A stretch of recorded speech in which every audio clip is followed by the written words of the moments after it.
Pengacara Persatuan Dukun Firdaus Oiwobo mengklaim mendapat tugas oleh para sultan yang ada di Indonesia untuk menegur Raffi Ahmad dan Andre Taulany karena dianggap telah menggunakan sebutan sultan secara sembarangan.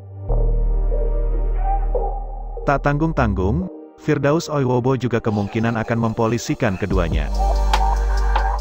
Teguran ini tidak hanya berlaku bagi Raffi Ahmad dan Andre Taulany saja, melainkan kepada semua orang yang menyebut dirinya sebagai sultan meski tidak memiliki darah biru.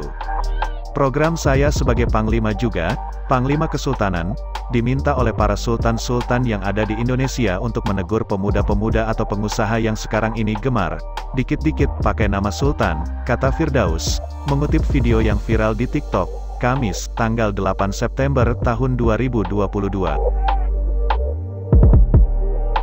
Selama ini, Raffi Ahmad memang sering dianggap sebagai sultan oleh warganet karena memiliki kekayaan berlimpah, layaknya seorang raja.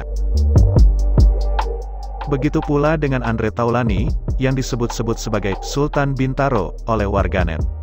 Pengacara Persatuan Dukun, Firdaus Oiwobo memberikan teguran kepada para artis dan pengusaha yang selama ini mendapat julukan sultan. Salah satunya adalah Raffi Ahmad yang dikenal sebagai Sultan Andara, dan juga Andre Taulany sebagai Sultan Bintaro. Firdaus Oiwobo mengaku mendapat mandat Panglima Sultan dari para sultan di Indonesia untuk memberikan teguran tersebut kepada mereka yang telah disebutkan sebelumnya. Video teguran tersebut viral di beberapa media sosial dan diunggah ulang oleh akun-akun gosip di Instagram dan TikTok.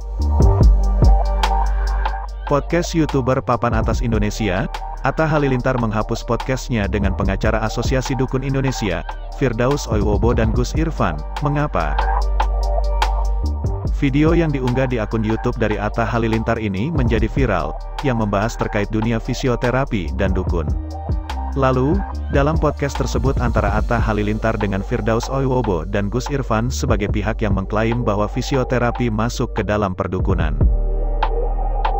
Pada akhirnya suami Aurel Hermansyah, Atta Halilintar memutuskan untuk menghapus atau men-takedon podcast tersebut. Untuk mengedukasi masyarakat, kemarin kan aku merasa bersalahnya walaupun bukan aku yang ngomong tapi aku ngerasa bersalah karena itu di tempatku, di platform aku, di podcast aku, kata Atta Halilintar yang dikutip seputar Tangsel.com dalam unggahan kanal YouTube A Podcast pada Kamis, tanggal 8 September tahun 2022. Jadi aku ngerasa kalau itu bukan hal yang baik dan mendidik kenapa harus aku adain, itu yang aku merasa bersalah, lanjutnya. Lebih jauh Atta Halilintar secara pribadi juga meminta maaf atas video yang diunggahnya kurang mendidik.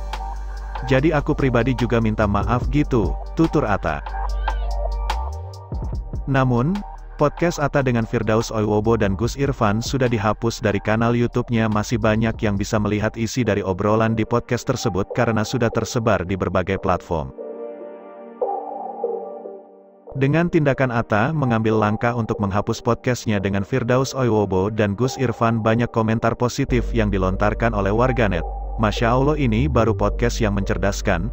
Terima kasih Bang Atta dan Gus Miftah, semoga masyarakat Indonesia makin cerdas dan membedakan baik buruk, tutur akun @victoryvelovoice.